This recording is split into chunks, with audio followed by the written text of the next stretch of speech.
evening, everyone.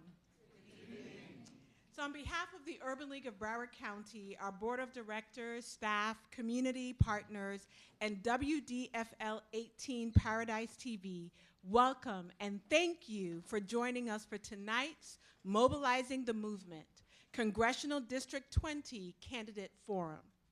My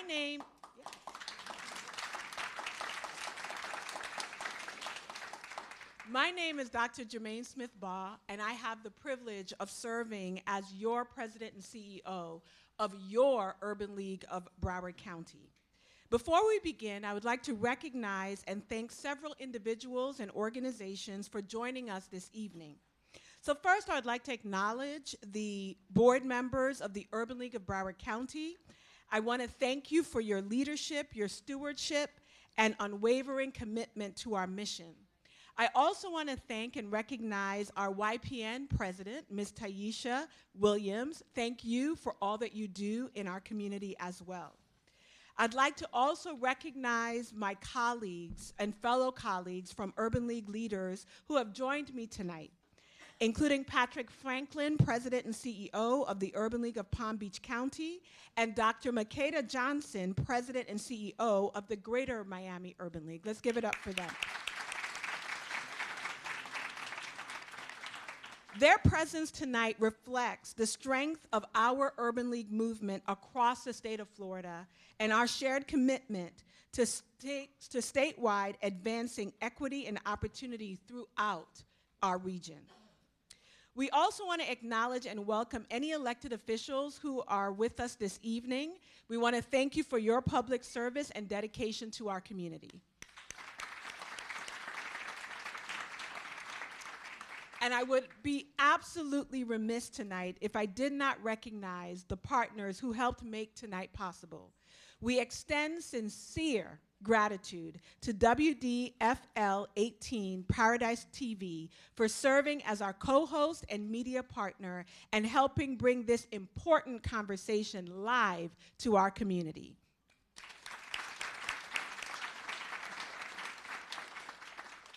Would also like to thank Ventus Charitable Foundation for its support of civic engagement initiatives here at the Urban League, and our valued community partner and longtime government relations strategist, Yolanda Cash Jackson, and her team, shareholder, Becker Law Firm. I want to tell you that we are honored to host this important conversation and grateful that each and every one of you have chosen to be here tonight. Your presence tonight absolutely matters because democracy works best when communities are informed, engaged, and actively participating in the decisions that shape our collective future. At the Urban League, our mission is clear. It is to empower communities and change lives through education, empowerment, housing, health, economic empowerment, and advocacy. Your Urban League of Broward County has been here for more than 50 years. We have worked tirelessly to advance equity and opportunity throughout Broward County. And this is central to the mission of our Urban League. That is civic engagement. Because civic engagement is not separate from economic mobility. It is not separate from education. It is not separate from housing or healthcare or public safety. In many ways, civic participation is the thread that connects all of these matters for you and for me. These policies are created in city halls, in state capitals, and in Washington, D.C. They all have real consequences to our daily lives. They influence the quality of our schools, the affordability of housing, the access to health care, economic empowerment, infrastructure, public safety, and the resources that are available in our community. That is why we are choosing to put on this forum. That is why this forum matters tonight. It creates opportunities for you as voters to hear directly from candidates, understand their priorities, and make informed decisions at the ballot box. Tonight is not about endorsing any particular candidate.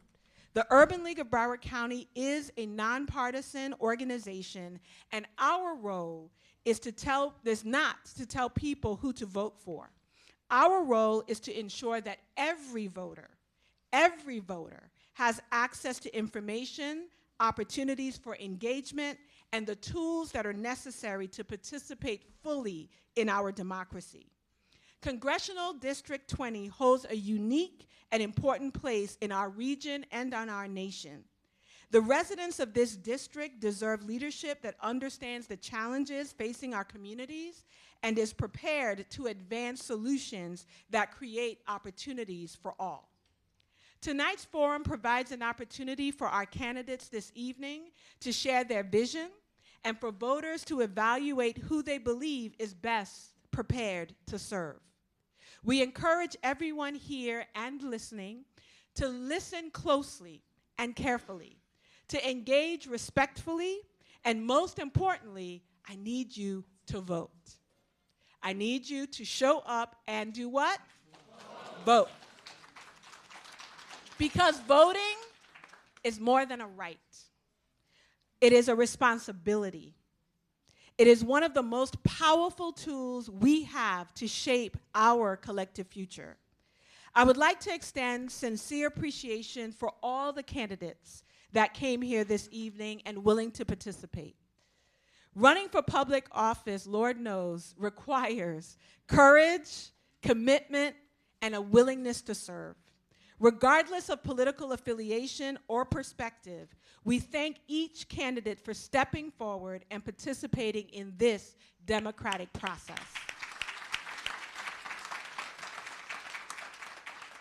I want to recognize our community partners, including the Broward County Supervisor of Elections Office, the League of Women Voters, who are here tonight providing valuable voter education resources and voter registration opportunities. I want to thank you very much for joining us yesterday for our power panel discussion on cultivating civic impact in our communities. The conversation was insightful, engaging, and it was filled with practical ideas for advancing civic engagement across all sectors.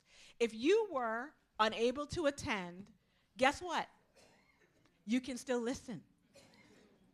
You can watch the replay by visiting ulbroward.org/MTM. So just go to our website, ulbroward.org, and you will be able to see this replay.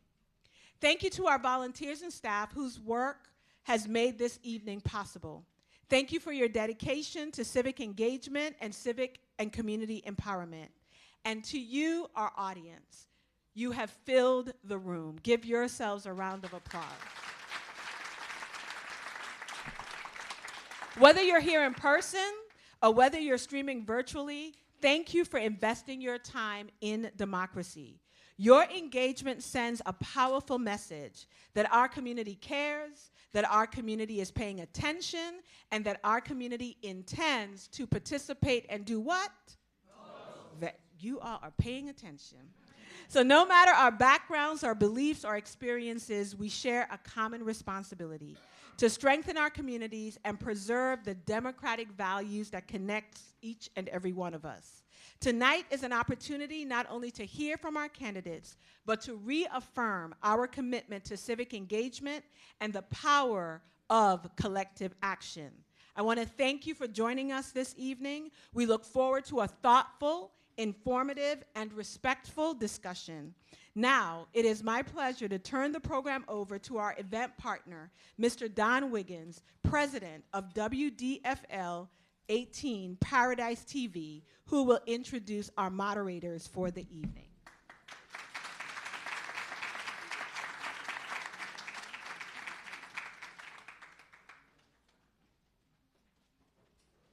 Wow. Wow, what an awesome, awesome woman to follow. Let's give Dr. Ball a nice round of applause. Thank you, Dr. Ball. Thank you so much for that powerful and thoughtful welcome, and for the continued leadership throughout the Urban League and Broward County. You've done a fantastic job. Let's give her another nice round of applause. On behalf of WDFL, Paradise Television, I would be remiss if I did not introduce the visionary behind WDFL. He's the chairman of the board of Findle Media and Technology Group, the owner and operator of WDFL, Mr. Francois Lucan. Stand, sir. I want to recognize him.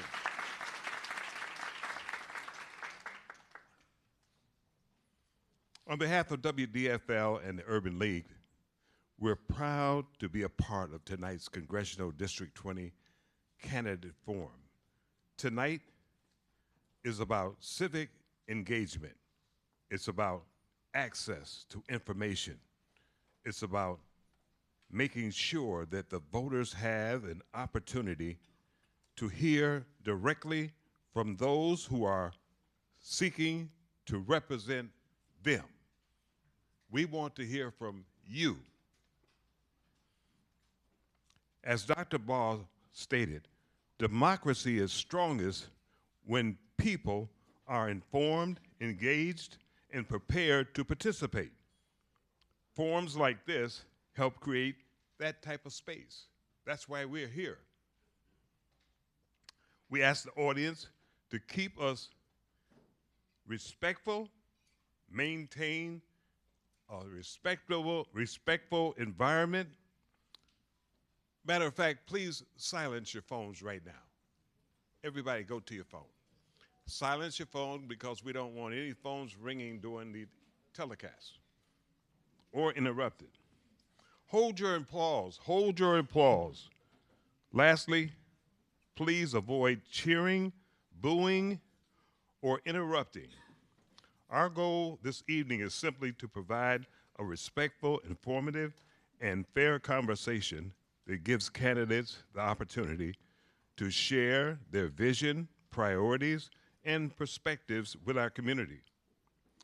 We thank the candidates for participating tonight, and we thank the audience that came tonight to watch this virtual streaming opportunity.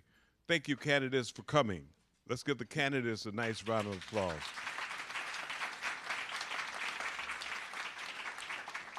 WDFL 18 will be streaming this event live. You can download the app by going to WDFL 18. And now I'd like to introduce our moderators for this evening. We took some time to get, I think, the best moderators one could get. First of all, I'd like to introduce Ms. Suzette Speaks.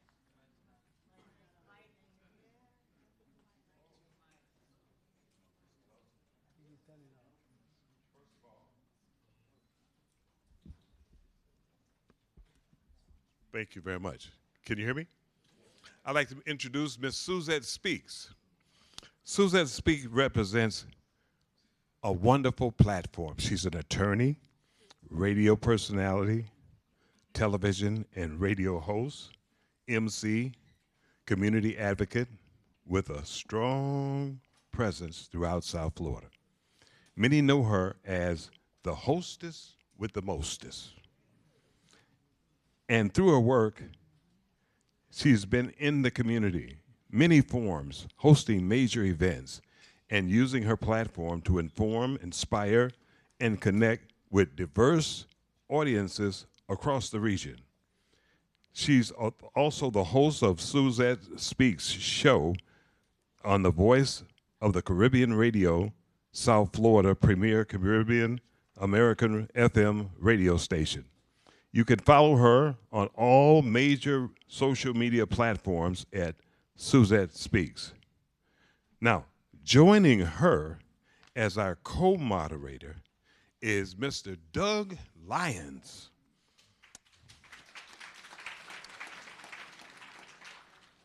Doug is a longtime editorial writer with experience in writing opinions for 2 of South Florida's 3 major daily newspapers, including the Palm Beach Post and the South Florida Sun Sentinel. Doug comes with a strong background as a columnist, editorial writer. Doug has covered a wide range of issues, including traffic, growth and development, local government, public policy, and impact of executive decisions on communities throughout South Florida. Together, we feel that Suzette Speaks and Doug Lyons bring strong community skills, deep knowledge of community issues, and a strong commitment to dialogue with the community. Strong dialogue. We're grateful to have them tonight. At this time, I want you to join me as I move towards them and turn this show over to our two moderators, and let's get this show on the road. Give them a road. Let's get this on the road. Let's get this show on the road. Hello there. Thank you for that incredible introduction, Mr. Wiggins. Thank you. Let's hear it one more time for Mr. Don Wiggins. Once again, I am. It's a pleasure to serve as a co-moderator tonight. Once again, I am Suzette Speaks alongside my co-moderator, Mr. Douglas C. Lyons. We thank you for the opportunity. Again, tonight's candidate forum is powered by the partnership of the Urban League of Broward County alongside WDFL 18.1 Paradise TV. So without further ado, can we lay some of these ground rules and get this show on the road? All legally qualified candidates for House District 20 were invited to participate under the same terms. Tonight's purpose is simple. Okay. Tonight's purpose is simple: to give voters an opportunity to hear directly from the candidates in a fair, respectful, and informative setting. Before we begin, let's go over those ground rules. Candidates, are you ready? You sound ready. Candidates, are you ready? So here are some of the ground rules we have set. Each candidate will have an opening question for which you will be given 1 minute. Then we will follow up with some individualized questions, right, just to each candidate, as well as general questions that we will ask across the board. There will not be a general rule for rebuttal, but if we, the moderators, feel it's appropriate that any of you should address a question that was given to another candidate, we have the discretion of allowing some rebuttal time to make sure that that is applied fairly. You will then have 1 minute at the end for your closing statement. We have a visible timer. He will be holding up the 30-second and the 15-second of your minute. And candidates are expected to stay within time. You've agreed to do so. To preserve fairness, the moderators may stop a candidate when time expires. When questions will be asked in rotating order, so that each candidate has opportunities to answer. The questions will be asked only by the moderators, as audience members have had the opportunity to submit questions upon registration. Questions may be combined, edited for clarity, or declined if they include personal attacks, campaign statements, or are outside the scope of tonight's forum. I need to speak loud. I'm a print guy, forgive me. All right, and we just wanted to make one note that one of our candidates is planning to arrive a little late, and if he should join us, he will join us on the stage. So let's begin with our first question or opening. Welcome. And let's start with, we'll go in this order. Once again, 1 minute, just to tell us a little bit about yourselves and why should people vote for you and what makes you stand out among the candidates tonight. Let's start first with former Congresswoman Sheila Cherfil McCormick. Well, good evening, everybody. I'm former Congresswoman Sheila Cherfil McCormick, and this has been the district that I loved with all of my heart. For the last 5 years, we've been able to build together. We were able to have our hopes and turn them into actually progress. We were able to actually have our dreams turned into actual, real, tangible deliverables. With the last 5 years, I've been able to bring in more than $980 million going towards economic growth, going towards housing, and making sure that we can realize our dream. And at the end of this day, I am a product of this district, a product of the Urban League, and my heart has always been with our people. And when I say that, I say District 20. The fight has always been to make sure that we achieve our goal and our trajectory of having economic mobility and realizing what we've been building. We have been building for the last 5 years a dream where we can see our elderly people not be afraid to lose their Social Security and to retire in their homes. We've also been building a future where we can have economic corridors where we can all succeed. Let's keep going and keep going on the fight. Thank you. Next, former Broward County Mayor and Commissioner Dale V.C. Holness. Good evening, everyone, and thank you for being here. I'm Dale Holness, the former mayor of Broward County. I served as Lauderhill City Commissioner, Broward County Commissioner, Broward County Mayor. It's about bringing us all together and looking at the issues that face us as a nation, putting policies in place that produces prosperity for all our people, not leaving anyone out. In Broward County, you would have seen what I've done. In Lauderhill, I started Lauderhill Chamber of Commerce, put together Lauderhill Education A+ plan, clean up 55th and 56th Avenue. At the county, passed legislation that provide for opportunity for everyone, or small business, minority women-owned business, CBE program, excelled from 10.25% in procurement value when I got there in 2010 to almost 50% in 2022, $248 million. We targeted funding to zip codes with the highest poverty rate, highest unemployment rate, so that we can lift those communities up that have been left behind. Passing ordinance. Thank you, Mr. Holness. Thank you, sir. Next, we have Dr. Rod Joseph. Good evening, everybody. How you doing? My name is Dr. Rod Joseph. I am a solution man. I'm action man. I've been in the military 20 years. I did everything to the extreme. I jump out of the airplane. I hang out of helicopters. I went to war. Reason why I'm a Purple Heart recipient. I'm the only one coming here that's not talking promises, because we already know the problem. For 34 years, this district has been mismanagement by every leadership that's been from local all the way to federal.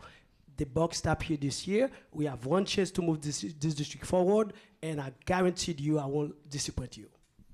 Thank you, Mr. Joseph. We have to hold our applause, ladies and gentlemen. Thank you.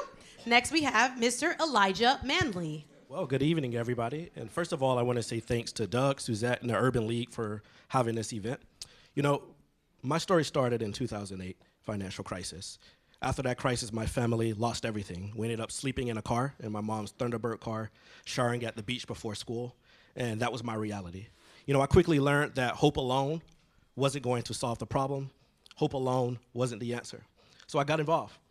I began speaking up, school board and city commission meetings. I got into action after the Parkland shooting to pass gun laws in this country.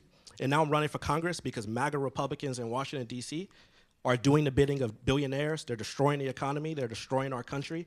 And we have an affordability crisis in our country, and we need to solve it. That starts with making sure that we lower the cost of healthcare, we fight for housing, and we deliver for the people. And I look forward to continuing this conversation. Thank you all. Thank you, Mr. Manley. Next, Congresswoman Debbie. Once again, please hold your applause if you don't mind. And next we have Congresswoman Debbie Wasserman Schultz. Thank you so much. Good evening, everybody. First, I want to thank the best CEO for any urban league anywhere in the country, Dr. Jermaine Smith-Bow, for hosting this incredible forum, as well as to President Wiggins and WDFL, and really all of the constituents in Congressional District 20. It is you who are needing to hear from us and to make sure that you can learn about our experience and make a decision.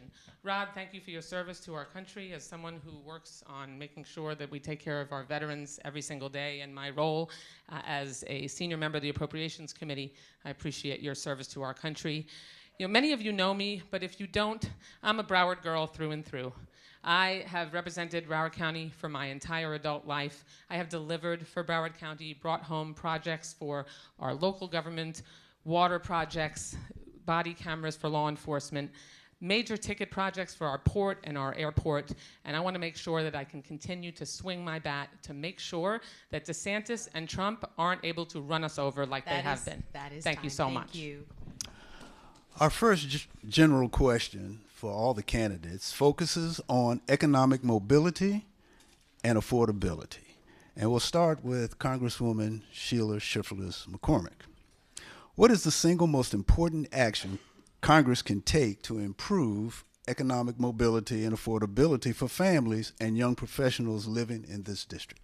The first step that we have to do is investing back into the people. Ever since I've been in Congress, that's what I've been doing, investing back into the people. I've invested in programs where we have job skills training to make sure everybody can actually get a job and actually grow. We've also had more of a strategic positioning where we've actually encouraged more people to have, we had a corridor, an economic corridor, where we gave money to Florida Memorial. And Florida Memorial was teaching small businesses on how they can scale. They were also doing it with the proper cultural competency, right here on Sistrunk, where they can talk to businesses. We've also been giving more money when it comes to historically black colleges, especially in this district where we're seeing more people going to black colleges and creating that pipeline. But I think the best thing that we have to demand from Congress is to step up and talk about what's going on with diversity, equity, and inclusion. Right. There's been too many people who've been silent about diversity, equity, and inclusion, but that has been destroying our communities. And right now we have over 300,000 black women who have lost their jobs and been over-scrutinized. And that's what we must do.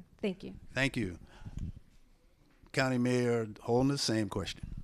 So I don't think it's a single item that we need to look at. There are multiple items that we must deal with. We must amend the tax code to ensure that we're lifting people up rather than giving all the tax break to the wealthiest American. Or earned child income tax credit should be doubled or even tripled to ensure that families, working families, can afford daycare for their children, that we can give a good start to our future. We must also work with our unions to ensure that they have access to organizing. When you have a union job, you get as much as $200 an average more than the regular person, but also because of their organizing, it lifts the wages up. It protects workers. We have to look at Social Security and how we do it. The minimum payment now is, I think, $994. We need to increase that to at least the poverty level. That's a big deal for us. So we have many actions that we can take, increasing the vouchers that we give for housing, which will be utilized to help people who are in need, and that can be targeted towards increasing new homes. Thank you. Or home ownership. Next, Dr. Joseph, I'm sorry. First thing is equity, access and equity. Opportunity and access is two different things. You can give people opportunity. If they wasn't ready for it, they cannot capitalize on that. They have to have access before they capitalize on opportunity. We keep talking big game language people don't even understand. We're talking about tax code. Ask average American if they even know what tax code means, they don't. And you're talking about developments. When we're talking about developments, we're always selling the neighborhoods by gentrification to the big business while the state subsidize the fees, and then for the people that was meant to, they can't even live in it. We need to be going direct. Politics should be 1, 2. Access, opportunity, and equity. And that's the only way we can balance the budget. We don't need to keep handle money, asking money to the federal government, because we can self-sufficient to maintain our community and our district without handle depending on the federal government for pennies. Thank you, Dr. Joseph. Mr. Manley, same question. Thank you. So, the single most important issue that Congress can do to make sure that we're seeing upward mobility is make sure everyone in this community can get a job. I mean, I don't know if y'all have seen the job market out here. It's pretty rough. It's hard to find a good paying job these days that pay you good wages. And so that's why in Congress, I will sponsor a Jobs for All guarantee. I strongly believe that the federal government plays an important role in making sure that people can move upward in our economy, that they have good paying union jobs, that they can get ahead, they can put food on their table. But it starts with making sure that District 20 can get those jobs right here. Whether it's the tech sector, whether it's investing in building new housing, constructing new homes in this community, whether it's apprenticeship or workforce development programs, securing the federal funding for our communities to do that, I think we can do it. And that's what I'm committed to, a Jobs for All guarantee, because we need jobs in our community so that our community can grow. Thank you very much. Congresswoman Wasserman Schultz. Thank you, Doug. I'd like to tell you about what I'm already doing in terms of helping people with their economic upward mobility. I created in 2013 the Business and Leadership Institute for Early Learning Center directors and owners, because so many of those women, mostly women, are really CEOs, and they need to think about their jobs that way, but they're barely keep making ends meet and keeping their heads above water. So we started a major training program that expanded statewide, and now we have the ability to make sure that there can be upward mobility for early learning centers, center directors as well. At Broward College, I've brought home millions of dollars for the Broward Up program, which gives young people the opportunity to be investing in training programs so that they have upward mobility, they can get better jobs, as well as the Broward Aviation Center at Broward College to make sure that we can get more people trained in the lucrative aviation industry so that they can get better jobs in aviation here in South Florida. Thank you, That's just a few Congresswoman. things. Thank you, Congresswoman. We're going to move on to our next topic, which is affordable housing, which is really important to Congressional District 20. Across District 20, housing affordability is one of the top concerns for renters, homeowners, seniors, and first-time homebuyers. What federal policies would you support to make housing more affordable or to expand rental assistance, increase affordable housing investment, and help with first-time home buyers? Each of you will have 1 minute. We'll start with former Commissioner and Mayor Dale V.C. Holness. As someone who's worked in the real estate industry for a number of years, and I got in because I wanted to ensure that home ownership was available to especially people of color. Today, 46% of black folks own homes compared to 76% of whites. There's a huge disparity there. There's a wealth gap also that's created as a result of that. The voucher system that we issue has not been increased since 2017. There are many people on the waiting list. We need to prioritize that through our tax code to make sure that we're putting more money into programs like that.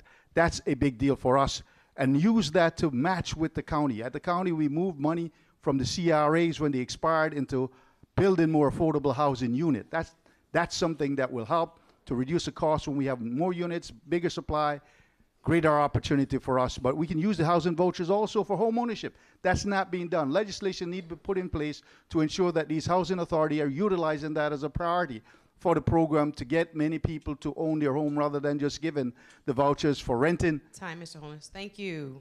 Next up, Dr. Rod Joseph. I think the government should stop the subsidize for building new ghettos, because all the new apartments they say that's affordable, they're names only. It's a scam, because they told the government to finance the building, and then they go out, they tell the government, in their neighborhood they build those buildings, nobody is approved to those buildings. Then the government went back to pay them for their losses, and then we still got more people on the street. We need to give people keys to their home, not a key to the rental property. Because the moment we take ownership from the people, we create more homelessness and more scarcity for job and the district. Thank you. Mr. Elijah Manley. Thank you. Well, first, I think we need to build more housing, and we need to reconsider the regulations we have around building housing, including zoning. But I strongly believe that owning a home has become out of reach for so many people, including young people and people of color. And so that's why in Congress I want to sponsor legislation to provide $20,000 in down payment assistance for first-time home buyers, young people, seniors, people of color, people who have tried their entire lives to own a home because that's the American dream. We've been sold this American dream. You work hard, you get ahead, you get the white picket fence house with the fence around your house, and you're good to go. But that has become out of reach for so many people in this country. The wages are not high for people to buy a home in this country. It's very hard for people of color to get loans from the banks. We need to work on that. We need to end the modern day redlining, but we need to make sure people have access to the capital to buy a home. Thank you. No applause, please. Congresswoman Debbie Wasserman Schultz. Thank you again. I'll tell you about what I'm doing right now. Just in the last year, I was able to secure $1 million to buy an apartment building to house veterans working with Mission United to ensure that they have roofs over their head and wraparound services to help them transition to continue their transition to civilian life. I'm also bringing home $2 million for Broward County to make sure that we can invest in more affordable housing units. Just last week, in the Appropriations Committee, I passed an amendment to deal with the fact that you can't use a housing voucher to pay for a security deposit. So you get to the top of the list, and you can't take the home that's offered to you because you don't have the money to pay the security deposit. First, last, and security is crazy expensive. And lastly, I'll tell you, I know this from firsthand experience, having 3 young adult children, all who have jobs and college degrees that are all living at home with us because right now, life is too unaffordable for those young people to make it, even to be able to pay rent, and we have to put an end to that. That is time. Thank you. And former Congresswoman Sheila Cherfil McCormick. Well, thank you. I want to tell you what I've been doing for you, District 20. The first thing that we did, we were able to fund deposits for people who needed homes. We did that in several of our cities. The second thing that we've been doing also is to prevent homelessness and housing loss by having a program with Catholic Charities in which they help people with paying their bills, their light bills, their electricity, anything to prevent you from actually becoming homeless. We also did funding for Salvation Army to make sure that people who were homeless can actually transition into their homes. Another project that we did right here, 7 on 7, was Aspire. And with Aspire, we have housings for people who need it, workers, but we also have something that's unique that you haven't seen in other areas. We have resource centers. So everyone who's living in there can actually get resources, fix your jobs, fix your resume, so you now can start working towards buying your house. And when you buy your house, guess who's gonna give you that deposit? I have. When you buy that house, guess who's gonna teach you how to leverage it so you can have money for your kids' tuition? Our programs. So we have taken a strategic approach to make sure District 20 gets where they need to be. That is time. Thank you. The next question is the first of our targeted questions, and this question is for former Congresswoman Sheila Cherfil McCormick. Voters have heard questions and have concerns about ethics, and your name has been associated with it thanks to a probe in Congress. How do you address those concerns, and why should voters send you back? Well, I'm happy you asked me that question because this is one of the first forums where I got to tell my story. And the truth is, I left the organization before there was any mistake. And everybody wonders, and I wonder too, how did a mistake that the state admitted turned into any kind of criminality? The state has said they didn't find anything. In fact, they negotiated and actually went back and saw that it was actually a contractual issue. So for them to start a probe, even though this mistake happened with hundreds of people in the state, made me feel like this was actually politically motivated. In addition to that, we also looked at what they were actually looking at. The truth is, at the time of this mistake, the contract was for $21 million. They only paid $14 million. And then they came back 4 years later to say that there was a mistake. In addition to that, the time of the mistake, I already left to start campaigning. They're claiming this mistake was done in July. I left to campaign, if you guys remember, in 2021, in May. And so when we look at it, we need to have justice. And I'm happy that I get to tell the story because we've seen too many people. All right. I'm afraid we're out of time on that one, but thank you for the response. Our next question is a general question, and it focuses on jobs, wages, small businesses, and entrepreneurship. What is your plan to create good-paying jobs that match South Florida's high cost of living? And how would you support small businesses and minority-owned businesses? We will start with Dr. Joseph. First of all, you cannot have a create job with somebody finance it. You have to finance your own progress. I think a community bank in Broward, in a community, we be owning our own developments. That's the way to start. We need to start owning things, not buying two things or renting things. We such a biggest district. There's no community that's on their own banks. All the banks are private, out of state, come in for development. When they borrow you money, they set the rules, they set the criteria. We need to have our own banks to borrow money to our own people to develop themselves by themselves, for themselves, by them. And I do believe that's the way to start. Thank you. The next up, Elijah Manley. Same Thank question. Yeah, I spoke about Jobs for All already, but I want to talk about small businesses. I mean, I think we need to support small businesses that are woman-owned, owned by people of color, who have a hard time at getting access to the loans and the grants in this system. And so I think there's work that we can do in Congress to change that. Make sure we're empowering young people as well who may only have a couple $100s in the bank, but I tell you, they should be able to start that business. They should be able to get the same type of grants and access to capital that other people are able to get, and that's what I want to focus on. But when it comes to jobs, Jobs for All guarantee, the federal government plays an important role in making sure our people are employed.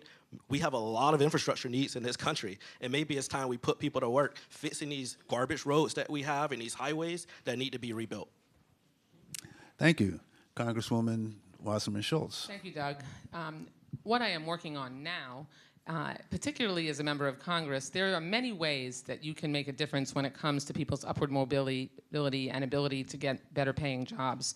One is that every single year I host a small business workshop where I bring together a one-stop shop. Usually we have about 400 people attend. We put all of the small business agencies and other important organizations together so that small business owners and prospective small business owners can come and get all the information they need to be able to grow their small business. Also, the investments that we've made in Broward College to ensure that we have programs that are well-funded, like the aviation training program that I've been able to pump millions of dollars in, so that we can have high-paying airline jobs. We also need to work with the unions. I met with longshoremen the other day to talk about making sure that we're not only focused on kids going to college, but those longshore and other union jobs are very high-paying. We need to connect the school districts and the unions together so that we can make sure that those kids can get those Thank you kinds of very jobs. much. Next up, Congresswoman Sheila Cherfil McCormick, same question.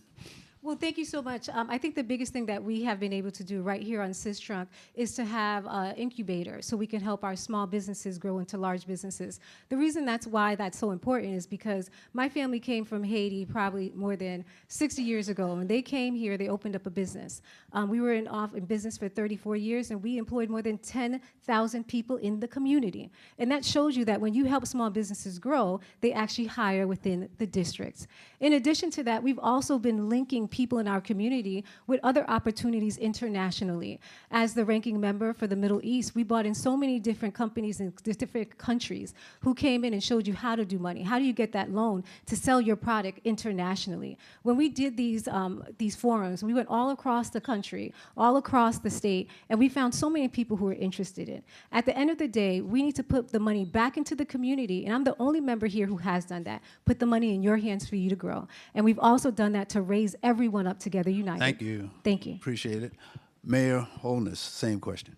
So that's been my strong point as a county commissioner, working to create jobs that are higher paying and also to help our small businesses. I started Florida's International Trade and Cultural Expo, FITSE. Many of you may have heard of that. And that's how we sell more to the rest of the world. We need to increase our manufacturing on high-end, high-tech products, such as medical devices that we do here in Broward County, and then export it to the rest of the world. We cannot allow for China, Russia, and other countries to outsell us. We must compete with them at all levels.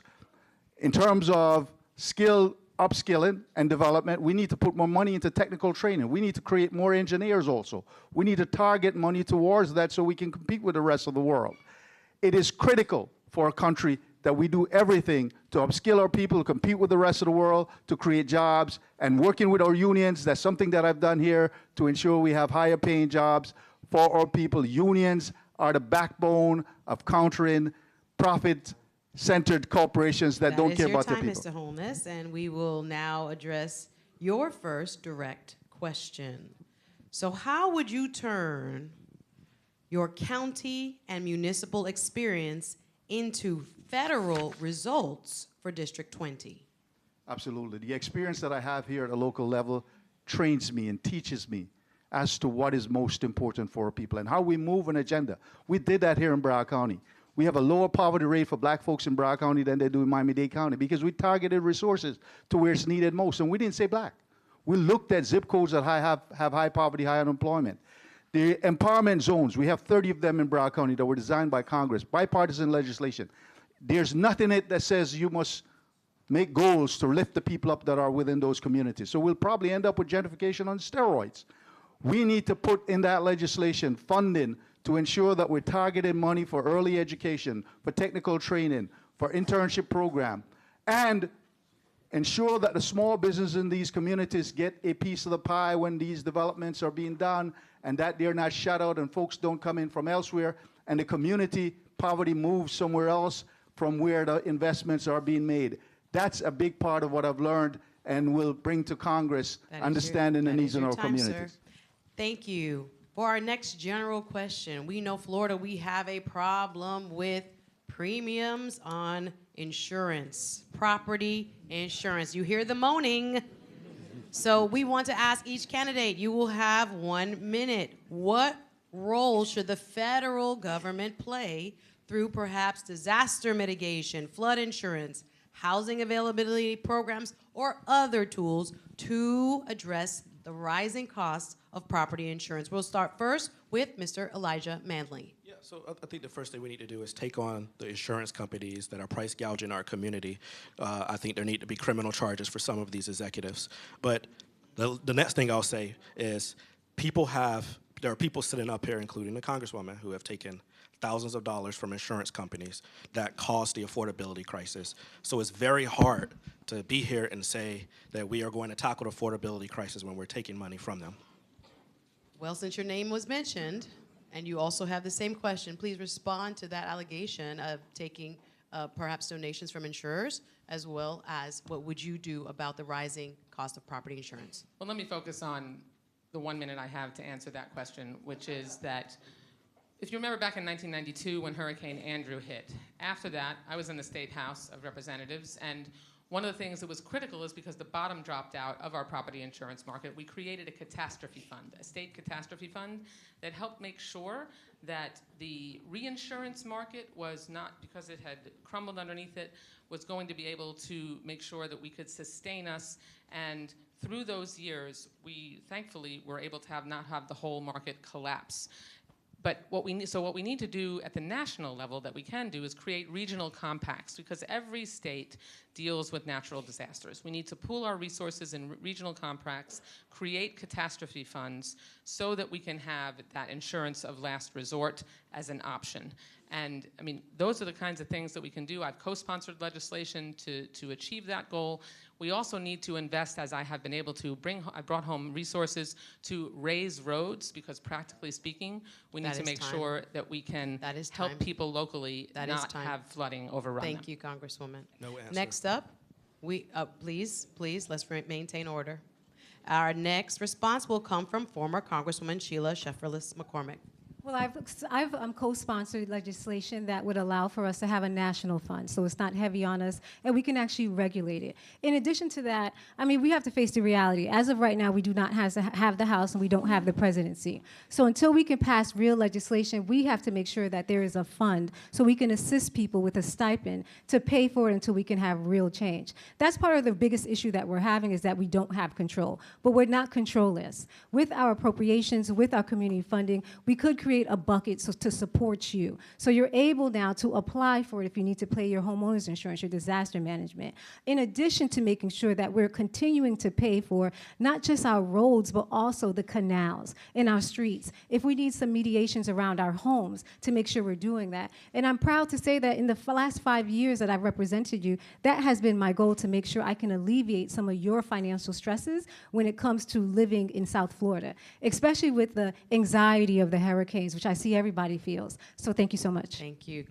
Next, we have former Commissioner and Mayor Dale V.C. Holness. A national catastrophe fund is critical. It's critically important. Why?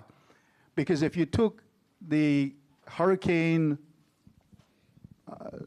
insurance program out and leave everything else, you're going to save as much as 30%, even beyond that. Because one of the biggest costs that you have for your insurance is because we're in a hurricane zone. But California have wildfires. Texas have other flooding and other issues. And we have tornadoes in the Midwest. If we have a fund that takes those items out and put it in a national catastrophic fund, that will lower insurance not only in Florida, but across the country.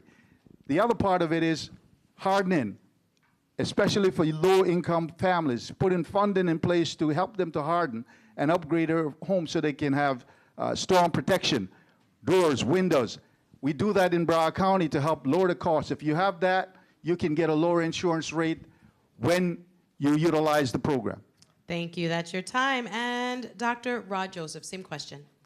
There's power, there's authority. You are the step up to the authority. Even if you have power, sometimes you don't have the authority. I think we need to stop making excuses. Our counterpart, the Congresswoman says since 1992, imagine, since 1992, she's been engaged in politics and nothing has done. We're in 2026. It's time for a change. And also, I do believe we need to take out big money. The only reason we cannot solve the insurance issue, talk is cheap, because the same candidate that here to make the law, they taking big funding from the same companies they're supposed to regulate. We need regulation, strict regulations, cut the red tape, promote small local business, and that way we can empower our own insurance company locally, and then we can regulate the other one that come to invest. Well, let's hold our applause, please. Let's hold our applause, please. Since we have heard this made mention of twice now, I think it's appropriate if the Congresswoman would like to address whether or not she has been supported in any large measure by insurers. And in Mr. Joseph's comment, he stated that there's nothing that you've done. If you'd like to address if you've done anything with respect to insurance. Well, I'm proud of the support that I have, across businesses as well as individuals, and I appreciate it. And I think my record speaks for itself. I've been a strong fighter over my entire career to stand up and be a voice for consumers, to push back on business and industry that take advantage of consumers.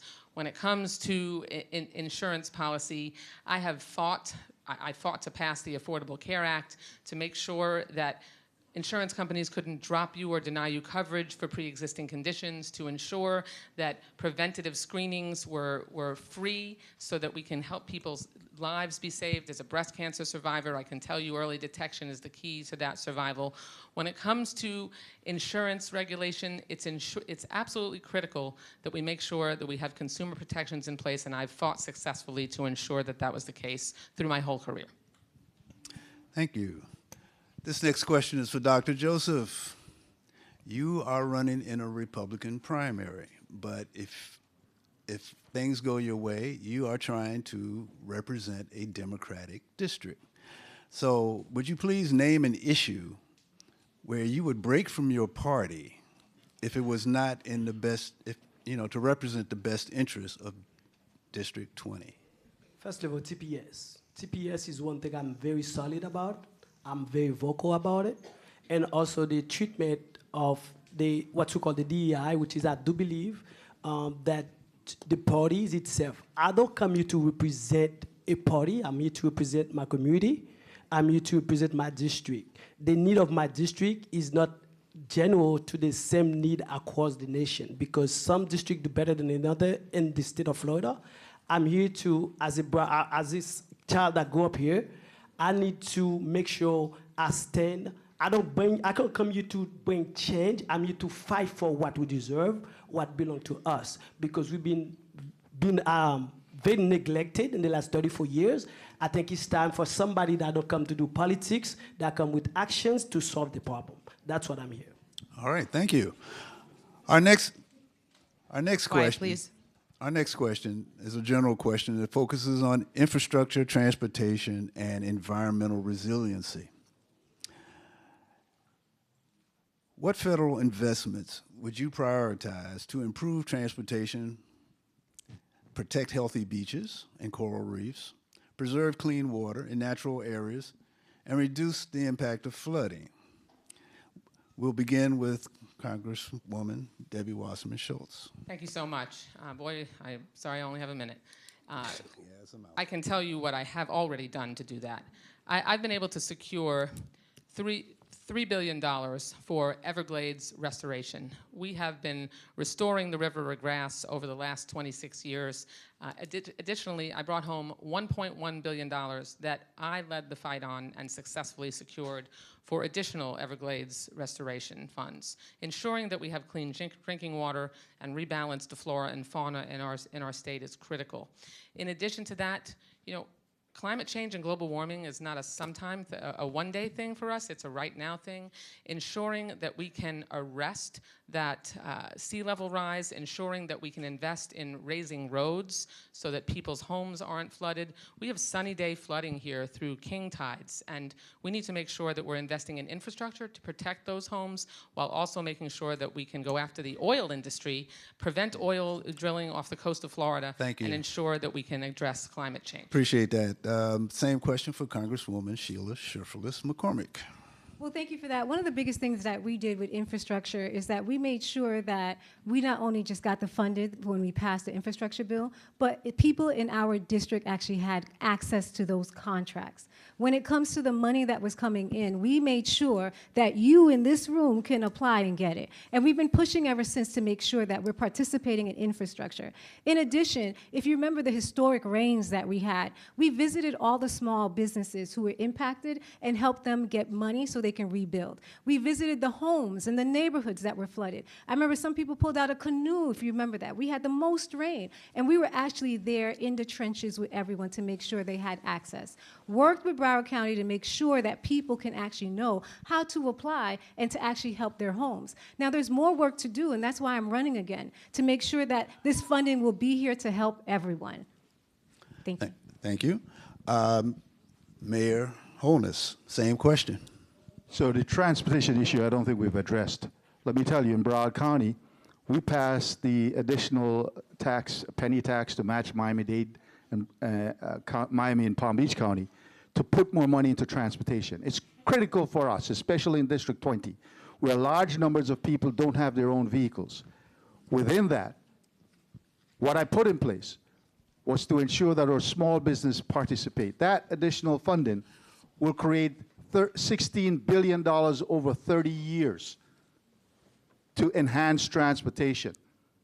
What that does for us is our seniors on the TOPS program, the paratransit program, now have better access. Workers going to work now have more transportation option to get to work so they can be productive.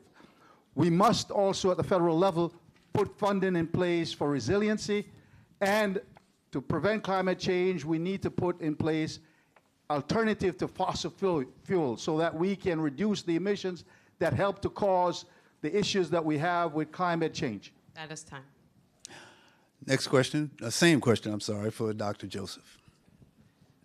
Climate change is something that's affected the whole world, and we all aware of the change. We see the tsunami, we witness all the wildfires, all the floods.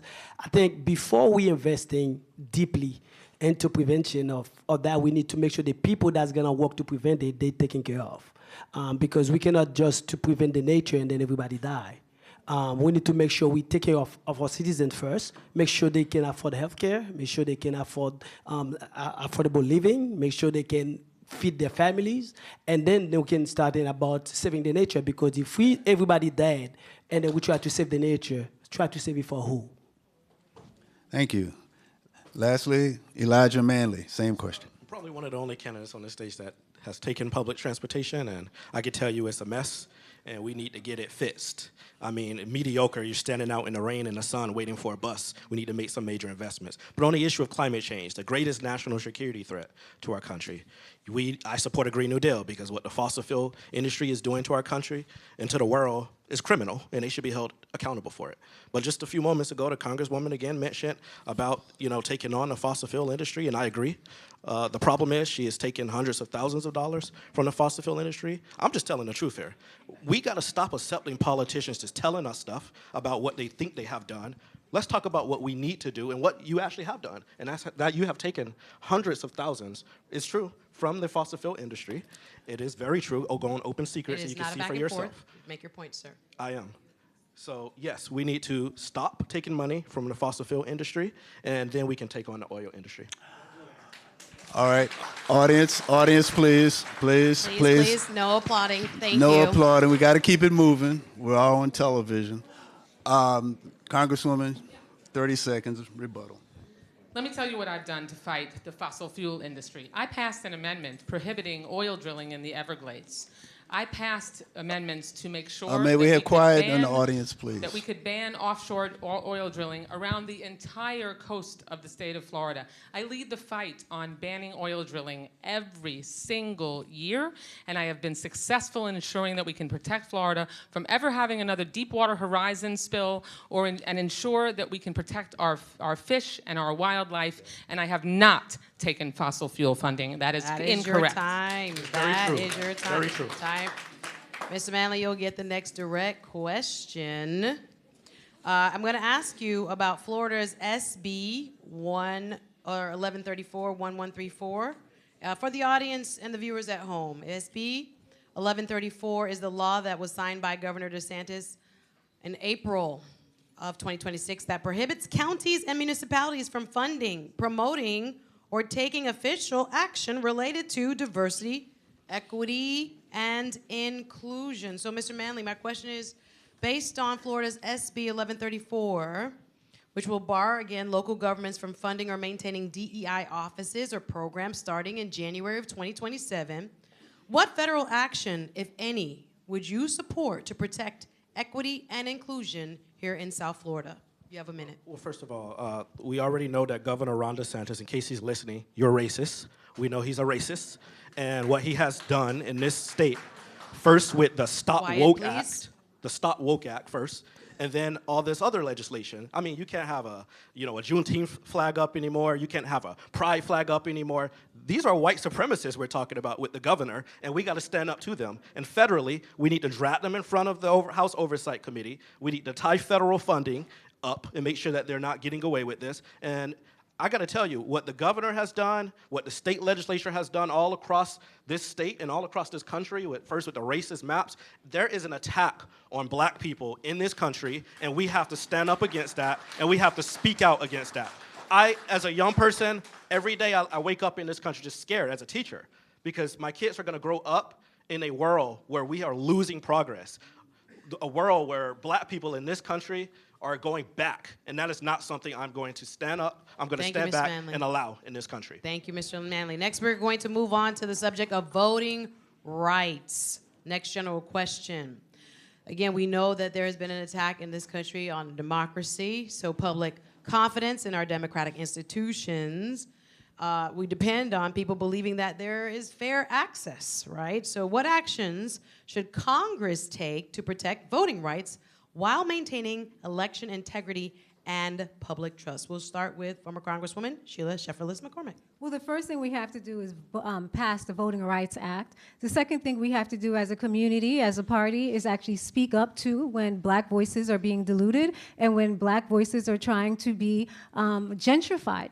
We have to admit it and talk about it. And we see that going on right now in this district. When this district has been represented by black members since 1992. That didn't come because it was a gift to us. It's something that as a nation, we recognize the historical nature of what happened in the past. That right here in Mount Hermon, that people had to come together and talk underneath ground to talk about how they would vote, how they were tortured, how they were killed when they tried to vote, right here, a few blocks up. And so we recognize our past, and we're proud of it because we're proud of the actual solution, which was creating a black access district. And that's what we have to acknowledge. This is a black access district. And if we erase the remedy, we're erasing the past. And that would lead us into a future that will destroy us. So everybody must talk about what is wrong at this time, having someone come into our district forum shopping.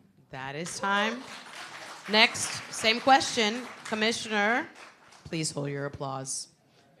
Next, same question. Former Commissioner and Mayor Dale V.C. Holness. So passing the Voting Rights Act is one step. But let's be real. The Republicans don't want to see that. They don't want to see people vote because they are so tied into the wealthiest Americans that control them, that fund them, that the lesser amount of people that vote, the more they're able to control the power for their wealthy friends, giving them $1 trillion+ tax breaks. When Democrats take the House over, we must expand the Supreme Court to put people in place that will be working for the people, for equity, for opportunities, to open up so that America can be stronger than it is now. Because when we include everyone, when everyone has a voice and a seat at the table, we're better for it. We're a stronger nation as a result of it. We must invest in communities that have been left behind and left out to ensure that they're participating and they're living to their fullest potential, and every American will benefit from it. That is your time. Dr. Rod Joseph. Okay, I have to stand up for this one. I represent the American people. When I'm in the battlefield, I was injured in Afghanistan. I looked to my left, to my right, there was no colors. I came to the United States, back. From Walter Reed, I didn't have no colors. Came in here to politics, I hate when politicians playing that excuses. Republican Democrats both have the same owners. It's the same bird with two wings. The two wings, left and right, is the same bird. Anybody of Congress should pledge they're not gonna receive money from any special group, any special interest. I guarantee you we won't have any voting problem in this country. Because the people that finance the left and the right, they are the ones that got their ways. They no longer, they go fighting in Washington, D.C. Left, right, your problems stay the same for like every election.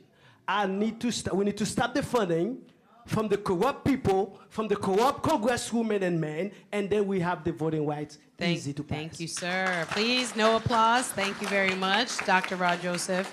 Next, Mr. Elijah Manley. Rod, I'll take that pledge with you right now. I will not take a dime from a corporation or a special interest group. Shh, quiet in our audience, please. That's a promise. But here's what I'll say. One, we need to abolish the filibuster and pass the John R. Lewis Voting Rights Act. Second, we need to pack the Supreme Court, because what Donald Trump and the Republicans have done has been lawlessness. They don't follow the rules. Why are we following the same rules? We need to fight back. But also what we saw in Tallahassee, where they tried to rig these districts, because in order for them to win, they have to rig the elections. They can't win on the affordability crisis that they've created. And, you know, while the Republicans are trying their hardest to silence black voices, I don't expect somebody in our own party, a white Democrat, to do the same. I don't expect that. I'm sorry. I mean, what we're seeing quiet in the audience, please. Quiet in the audience.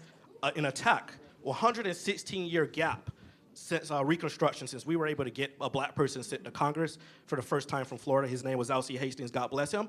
And we are not going back to a time where there were no black people in Congress. We're not going back to a time where they take away our right to vote. Sir. We're going to fight back. We now have a response to the same question, and if you would like to address that in a rebuttal for a few extra seconds, Congresswoman Debbie Wasserman Schultz. Thank you. First, we need to make sure that everyone votes, because that is the key to making sure that we can elect the right people. And in November, when Democrats take the majority and we elect the first black Speaker of the House of Representatives, Hakeem Jeffries, we will have the ability to make sure that we can pass the John R. Lewis Voting Rights Advancement Act, that we can enshrine the right to vote in the United States Congress, a bill that in the United States Constitution, a bill that I am a co-sponsor of. We have to make sure that we ban gerrymandering, that we ban mid-decade gerrymandering, that we ensure that blowing up districts and having legislators choose their voters instead of the other way around is prohibited under federal law.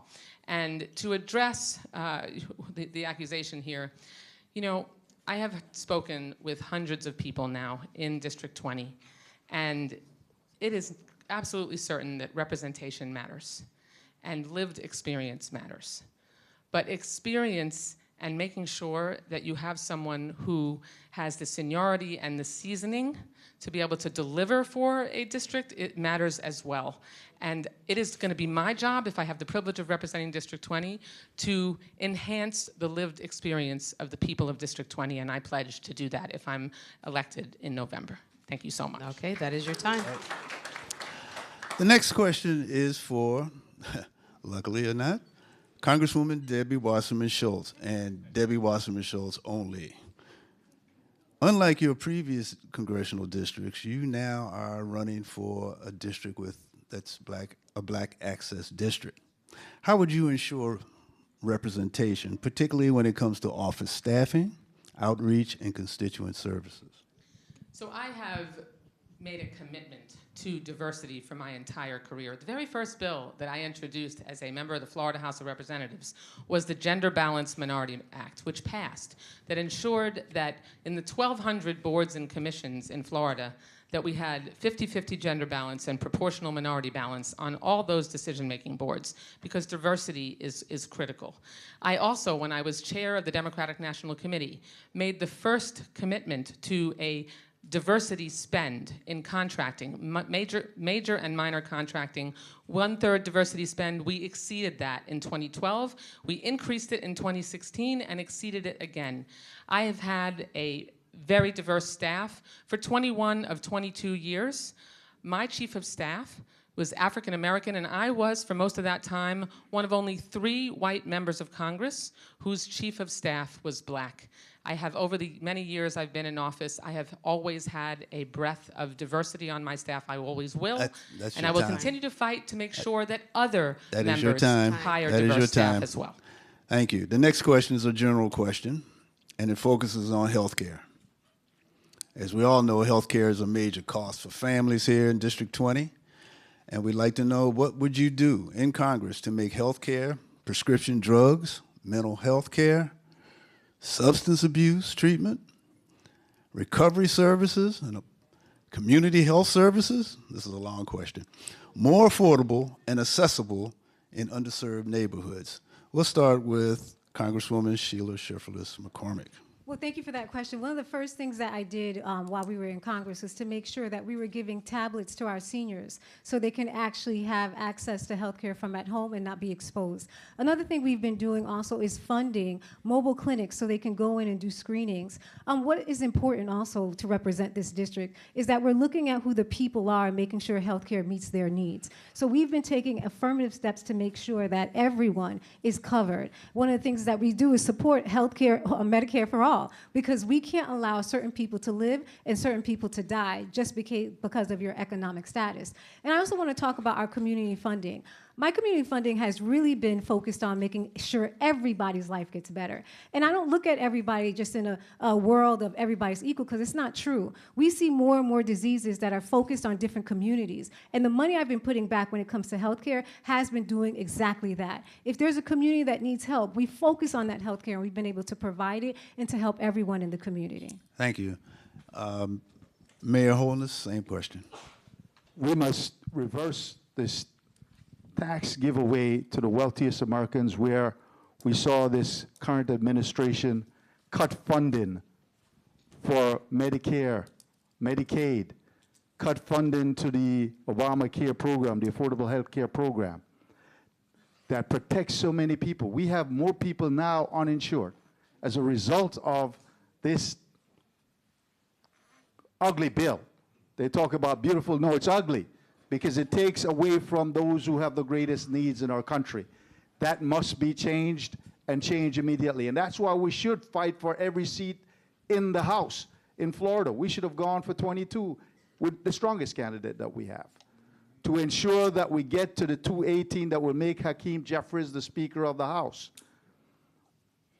It is what we need to do. We must do. America needs the Democrats to take over, because when the Democrats are in power, we look out for people and we put people first. Thank you, Mr. Mayor. No applause, please. No applause, please. Thank you. Dr. Joseph, same question. Healthcare is a right, is a human right. It should not be a privilege. And this is the only developed country where people have to put aside 60 to 70% of their earning toward medical issue. I think, first of all, you mentioned mental health. As a veteran, I've been in touch with a lot of veteran groups. We need to decriminalize mental health issues, because that is a pipeline to the pharmaceutical company. They're defrauding the government. They even have what you call human brokers. When you see the homeless veteran on the street or homeless people on the street, they took him from this city, take him to another city, charging the government, and then relapse, bring him back. We need to make the same people that did that, guess who they pay their money to? Member of Congress. We need to get a pledge, taking money from those people, and we solve that problem easy. Thank you, Dr. Joseph. Mr. Manley, same question. Like Congresswoman McCormick, I support Medicare for all. I believe in the richest country in the world. We should guarantee health care as a right to all of our people. We're the only major country that doesn't do it, and that's wrong. I mean, seniors shouldn't have to be halving their medicines. They shouldn't have to be rationing. When you're sick, you should be able to go to a doctor, and instead of giving tax breaks to billionaires like the MAGA Republicans did with this nonsense bill in Congress, we should be investing in people, investing in building hospitals in our community. I know in Palm Beach, there are people in Belglade and Pahokee who are struggling to find a hospital to go to because it's rural out there. We need to invest in clinics right here in 33311. We need to invest in making sure all of our people have access to health care. In Congress, I will strongly sponsor Medicare for all. I believe strongly that we need to take on big pharma and prosecute the executives that are making sure we don't have health care. We got to stop that. All right, thank you.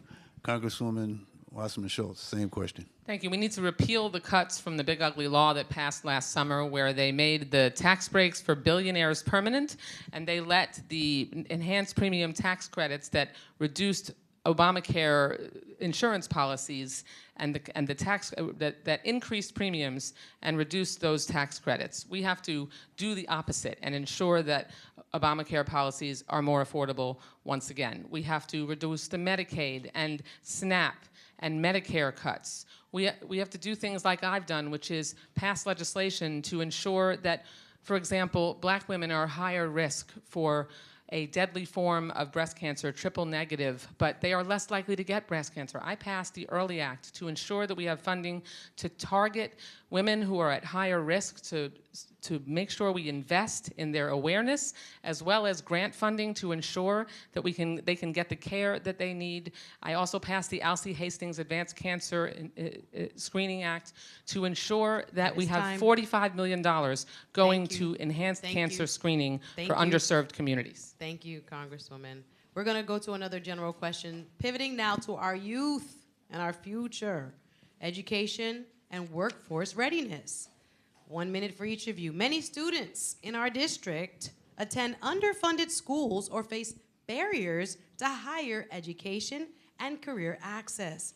What investments would you prioritize to improve educational outcomes and create opportunities for young people in technology, entrepreneurship, skilled trades, public service, and other career pathways? We'll start with you, former Broward County Mayor and Commissioner Dale V.C. Holness. So first, we should make college free for at least 4 years for those who are moderate and low income. Free technical training for those who are moderate income and low income.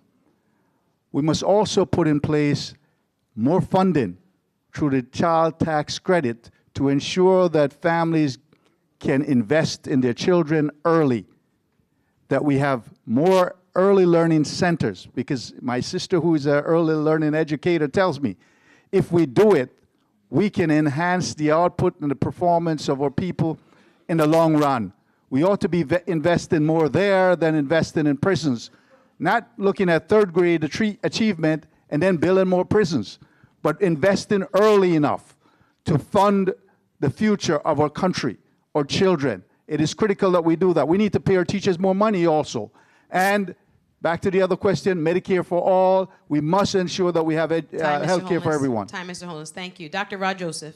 This question goes back to affordability. If you spend in the children, the parents working 2 jobs, spend only 1-2 hours a day with their children, that's a bad investment. We need to make sure we structure a system where the parents can have jobs and also be able to spend time with their kids. And you see statistics shows children that spend less time with their parents, they most likely to have behavioral issues. So we can invest millions in the children program, but if the parents working 2-3 jobs, they don't even know their name of their teachers sometimes. They don't even know who's the teacher their kids spend time with. I think that's a bad investment. We need to make sure we create a condition where the parents can get a job or put time to spend time with their kids and then to invest also in their kids. I think that would be a good return for us and the country. Thank you. Mr. Manley. Yeah, so I support tuition-free public college for everybody so that everyone can go and get a high-quality education and come back to the community and create businesses and create jobs. But I also support investments in early childhood learning and early childhood education, as well as universal child care for people, because I know there are so many hardworking people in our community who can't afford child care. And so we have to fix that. We also have to pay our teachers more. We have to stop sending public dollars off to for-profit institutions. And also, there's going to be a ballot measure this November to get rid of property taxes or whatever the Republicans are claiming. And I'm telling you to vote no on that, because if that succeeds, a lot of our schools and police and fire and other services that we need in our community are going to be cut. Thank you. And to Congresswoman Debbie Wasserman Schultz. Well, again, we need to vote because we need to make sure we have a Democratic majority in the Congress so that we can reverse things like Donald Trump's assault on public education, reverse his elimination of the Department of Education that he's in the process of closing down. We have to make sure that we do what I have already done, and that's bring home funding for vocational education, make sure that we're investing in not just the traditional pathway to college programs, but ensure that there are lucrative opportunities for young people to be able to get an education that translates into a lucrative job right away. We need to do what I've already done, like creating the Business and Learning Initiative for early childhood education so that we can grow and strengthen child care centers, owners, and directors, and the legislation that I'm working on to make sure that there are no-cost or low-cost loans available to open those child care centers and serve the community. Thank you. And finally, Congresswoman Sheila Cherfil McCormick. Well, one of the major things that we did, we passed legislation that actually allows for the federal funding that was coming through the CHIPS and Science Acts that was usually going to colleges for them to actually go to vocational schools. That makes it more accessible for people who want to go into cybersecurity, making sure that you can actually have a federal job and creating a pipeline. We did several programs like that. When they came and they talked about DEI on the administration, they removed it. Many of our students who were here in our district actually lost their scholarships. I was one of the only members in Congress on this stage who fought for our kids to get back those scholarships so they can have a pipeline into federal government. In addition to that, we have to look at all the grade levels. So many of our kids are being diagnosed with different deficiencies. And right now, we need to put money through HHS to make sure that parents can get that money for behavioral therapy, so they can get that money so they can have tutoring for their children. This is the first time in history that we're finding more of our kids are being diagnosed with autism, dyslexia, and an abundance of things. And we have to provide those funding for those parents so their kids can thrive and all of our kids can thrive. That is your time. Thank you. Our next general question focuses on public safety. Communities, particularly those in District 20, want both safe neighborhoods and fair treatment under the law. So how would you balance public safety, police accountability, criminal justice reform, and what specific actions would you support to reduce gun violence? Let's start with you, Dr. Joseph. Gun violence, this is everybody's responsibilities because gun don't shoot people, people use the gun. If you look at Broward statistics, almost 70% of people that's incarcerated in Broward, they non-residential. There's a program they're using with the state where they use Broward as a holdover for other inmates across the state. So when you look at the numbers from Broward, is not tallied to the statistic of the crime rates of Broward County or the district because you got people from Jacksonville, from everywhere in there. But what we can do is community servicing because we need to start having our police officers to engage more with the community. And community engagement is the best way to go to prevent delinquency, to also engaging with the parents. And then not all calls are criminal calls. We need to make sure we start doing policing, community policing, where we treat everybody humanly, respectfully, regardless of skin colors. Thank you for that answer. Mr. Manley, same question. Public safety. You know, I lost a family member to police violence, and so this is very personal to me, and I really do believe strongly that we need both the reform of the police, but we also need to make sure we pass criminal justice reform in this country again, because I haven't seen it under this administration, especially their attack on the black community. But there are programs that exist in our community that have worked. Like in Fort Lauderdale, they have the community court program. I think we need more programs like that, and we need to invest more money in programs like that. But we also need to stop building private prisons in our country and sending our people off to private prisons in our country as well. So I'm looking forward to the opportunity to invest in and to introduce legislation on criminal justice reform, because this is an issue that is personal to our community, personal to me, and I don't think it gets talked about a lot in Congress, and that's because we're seeing decimation of the Black caucus, the conscience of Congress, and we need more Black members of Congress to keep us focused on this issue. Thank you. Congresswoman Wasserman Schultz, same question. I'll talk about what I have already done with the late Congressman Alcee Hastings, who was my mentor. After Ferguson, after the shooting at Ferguson, the murder at Ferguson, he and I came together and formed the Law Enforcement Community Task Force. We worked for 4 years to bring law enforcement leadership together with our young people, held school assemblies around District 20 to ensure that we could hear the voices of young people, address their concerns, do that in front of the police chiefs here, and ensure that we could move forward together on better relationships between the community and law enforcement. I also introduced on gun violence, Jamie's Law, which would ensure that we have background checks on ammunition purchases, because it's already illegal to purchase ammunition in the same way that it's illegal to purchase a gun, but they don't check. So making sure we put obstacles in the path of people who would do people harm with a gun is essential, and ensuring that we have police body cameras, which I brought home funding for, to ensure that there's accountability in place as well. Thank you, Congresswoman. Congresswoman Cherfil McCormick, next, same question. Well, I've been focusing on making sure we're dealing with the root cause. Many of the root causes has been mental health. I was one of the only members in the state of Florida to one of my first initiatives was to make sure that we actually had a mental health specialist in the police force in Miramar when Miramar was part of my district. So anytime a call went out and the person had an issue, that mental health specialist went out first also with them to make sure our children weren't getting shot, our parents, our veterans weren't getting hurt.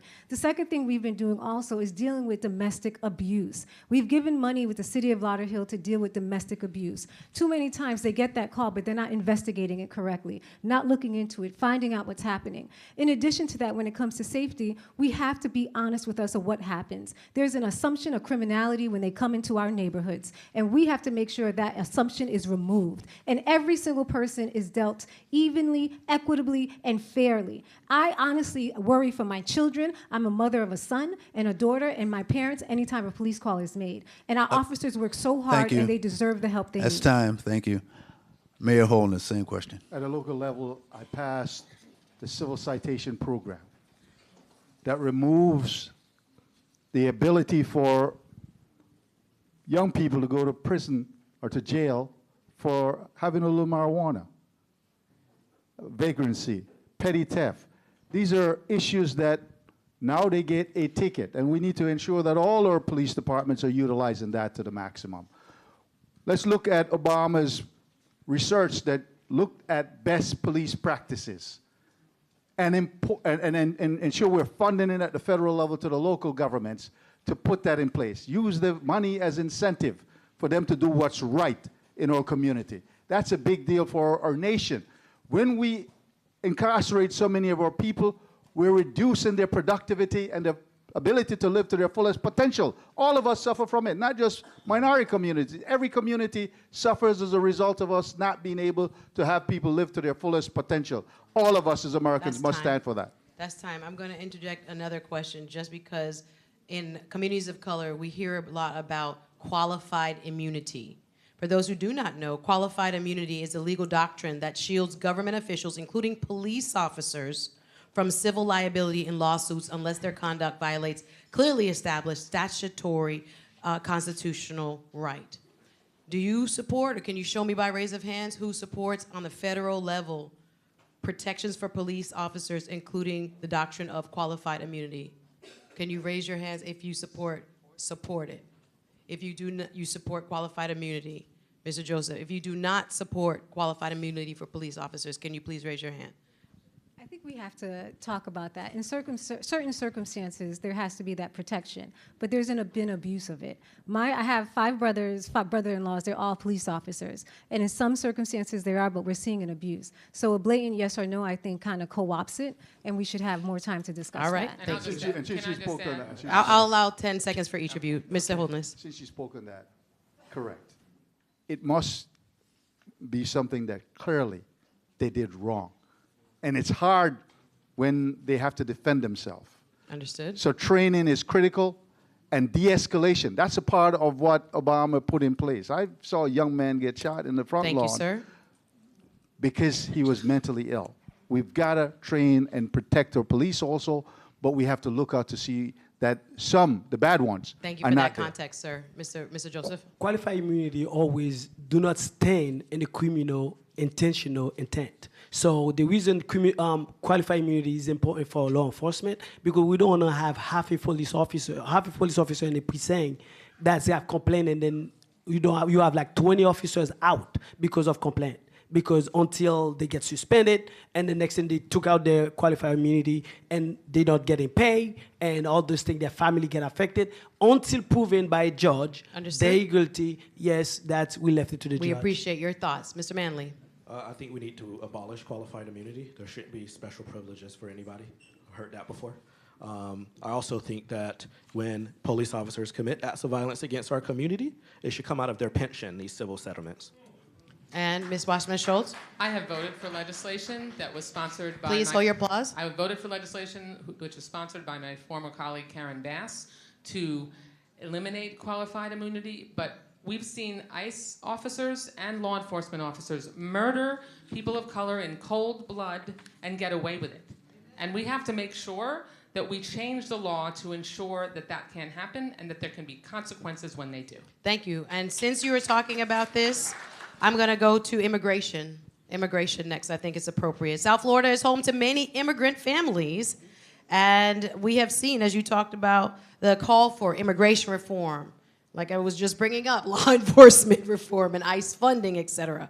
What immigration reform should Congress prioritize, and how would you protect both public safety and the rights and dignity of immigrants and immigrant families in District 20? We'll start with you, Mr. Manley.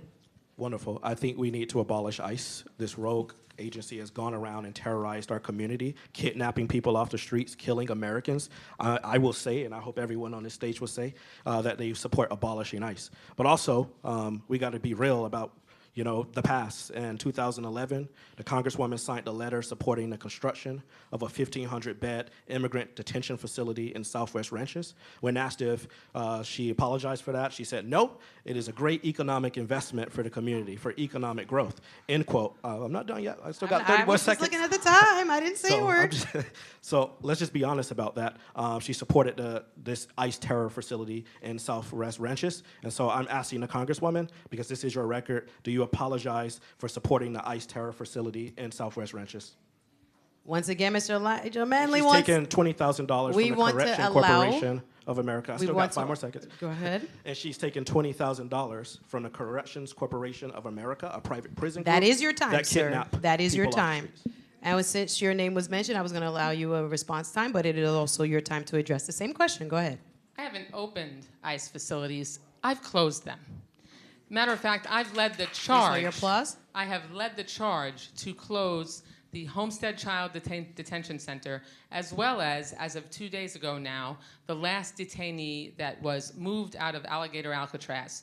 I passed the law, sponsored and passed the law to ensure that ICE, that members of Congress have the ability to do unannounced visits, which I've done to ensure accountability to any ICE facility. That was not the law. Notice was required beforehand. I passed the law to change that. I pushed, along with the late Congressman Hastings and Senator Nelson, to get the Homestead Child Detention Center closed. We relentlessly made sure that we shined a spotlight on what was going on at that facility. They were abusing children. The conditions were horrific. And the same with the Alligator Alcatraz, where I made sure that I did an unannounced visit, continued to shine a spotlight on the horrific conditions there, and pushed to get that center closed. So that's my record, and I stand by it. That's your time. So do you apologize? That's my Please, record. and I please, stand. please, let's maintain order. Let's maintain order. Thank you for the benefit of our viewers. Thank you very much. Next, former Congresswoman Sheila Cherfil McCormick, your turn. Well, the first act that we have to do is create a pathway to citizenship, especially for those who are in TPS. This is a sincere situation for me. I'm a child of immigrants. But not only that, as the member of Congress, I've traveled the entire district, and I've seen people who were suffering. I've seen people who were in the church basements, in the churches, looking for help, who were afraid to go to the doctor. I've talked to women who were afraid to go to the hospital and deliver their babies. We did over 200 town halls, bringing in attorneys to help people exercise their right.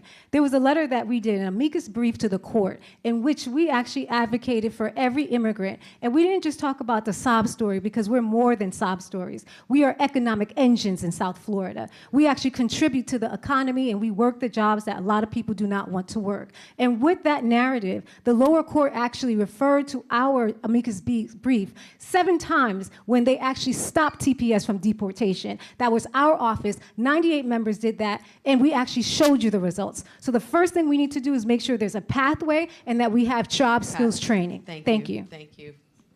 Mr. Holness. During the Obama era, Marco Rubio and other senators, bipartisan, passed legislation for immigration reform. That would have grown our economy by more than $1 trillion, according to the Congressional Budget Office. And yet, the Republicans decide to use it as fodder to win election. Hurting our country, hurting every Americans. If we have full-fledged immigration reform, we can grow our economy by more than $1 trillion. Every American will benefit from that. Understand this also. DACA recipients and TPS holders are no longer undocumented. They are documented. We know who they are. We know their work. We know where they go to school. They are contributing to building our economy. They are the workers on the front line too often that we don't show appreciation for, and we must do comprehensive immigration reform, and ICE must go. It is insane to kill Americans in the street protecting their neighbors. Thank you, Mr. Holness. And Dr. Rod Joseph. Everybody look at me. This is the resolve of a good immigration. I came to this country, my family came here, immigrate here, I joined the military, I served this great country, and I keep fighting also for the rights of others. Do you know how many were Joseph that never have a chance, the opportunity to be here to serve this country? Whenever I receive any awards, I am an American. If I make one mistake, I go back to Haitian, right? That's the way it works. We need to stop politicize what's human. Immigration is never a crime. And I'm with my party, I'm very vocal on that. But I don't like people, whether Democrats or Republicans, to use your emotion, because you're in the position, your family, just to get your vote every election. Every single position, every president can change that. I am not for DACA, TPS, everything, because all those are temporary. We need a solid program for everybody to get access to be the next one. Thank you, Dr. Joseph. Thank you. All right. This has been an exciting discussion and debate, but we are moving into our closing session, and we will do that in the form of a question with a 1-minute response for each of the candidates. One word that has come up a lot in this campaign is the word fight. It's been used by pretty much all of you. How do you define it? And how, more importantly, how will the constituents be able to measure the results? We'll start with you, Congresswoman Wasserman Schultz. Thank you so much. This is our closing, Doug? We have one more. I have one more for you. One more, okay. Yes. Well, first of all, it's been an honor to be able to join you tonight. I have fight in me every single day. I've stood up to Donald Trump, stood up to Ron DeSantis, stood up to the MAGA extremists, and That's part of the reason that Broward's congressional districts were blown up, because they want to take away Broward County's clout and Broward County's power. We have to make sure, because we're the bluest county in the state, they want to divide us. They want us represented by Republicans, and they want us represented by people who may be just starting at the beginning of their careers. We cannot, there's so much at stake, and we cannot allow that to happen. We have to make sure that someone represents this community that can deliver, that has delivered, and will take on Donald Trump and the MAGA extremists like I do and fight every single day on behalf of the constituents of CD20. Thank you. Mr. Manley? Yeah, fight. You know, for my entire life, I've been a kid that was counted out, that didn't have. I always had to struggle to make ends meet with my family, and I picked myself up to make sure I didn't become a statistic, and I went out there and I worked hard to get where I was. And right now what we're seeing across this country is not just an affordability crisis, we're seeing fascism from Washington, D.C. I took on that fight against Ron DeSantis, and I won. I beat him in court when he tried his hardest to silence our voices in 2021.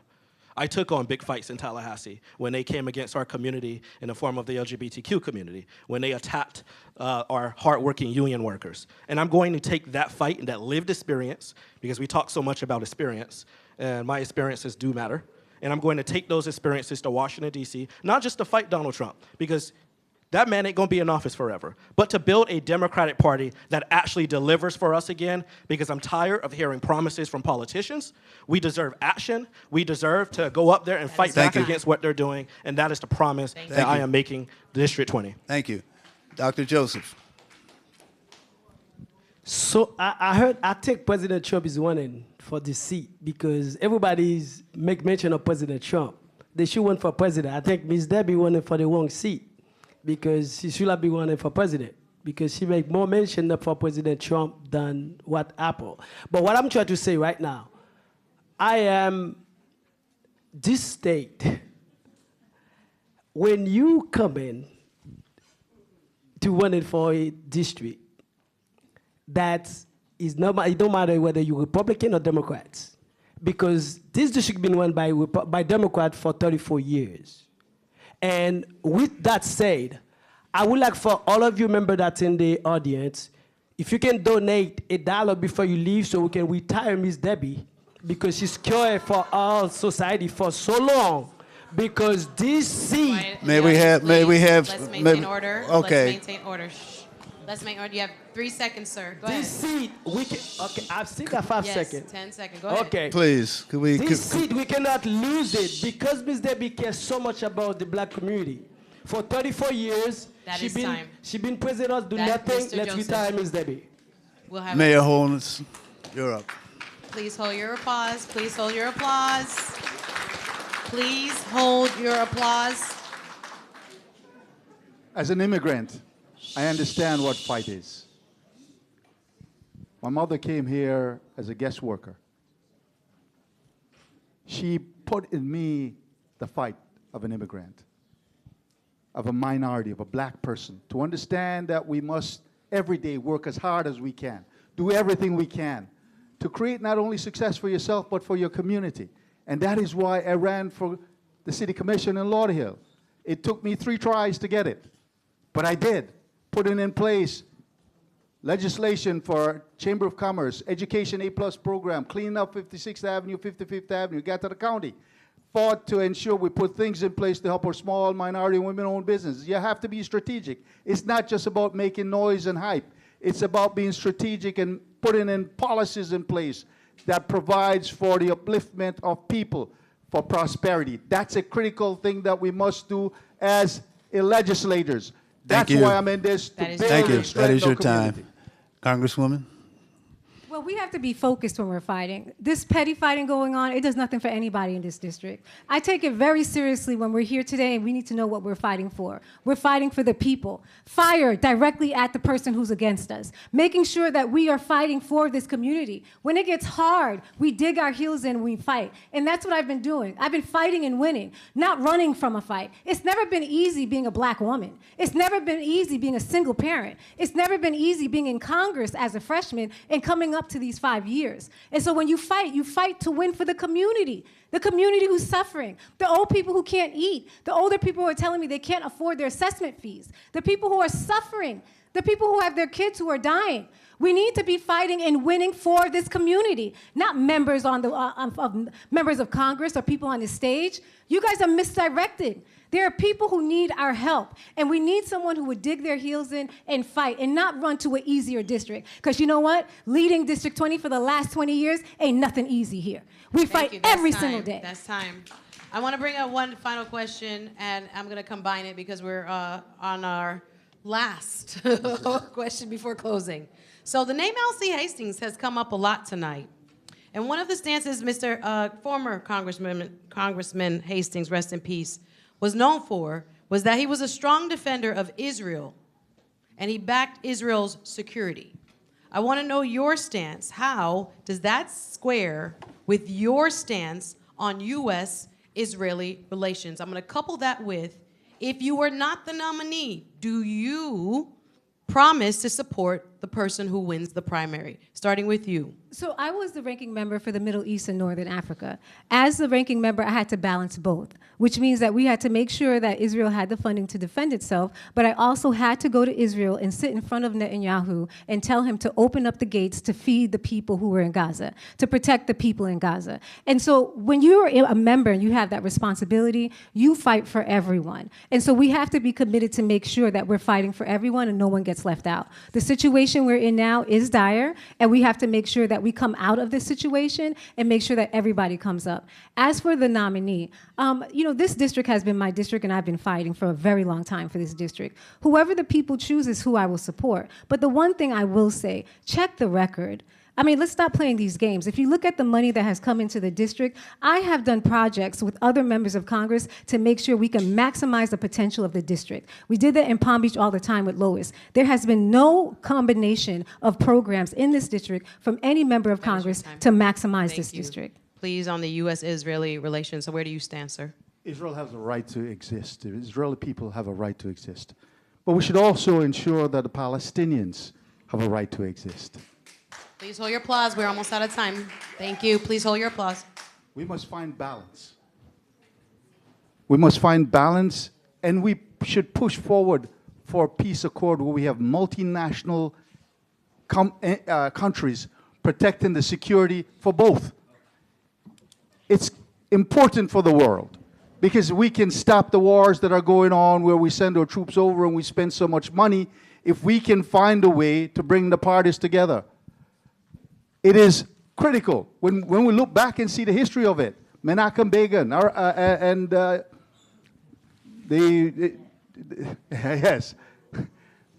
made peace. We can make peace, and we must make peace in the interest of the Israelis and the Palestinians and the world.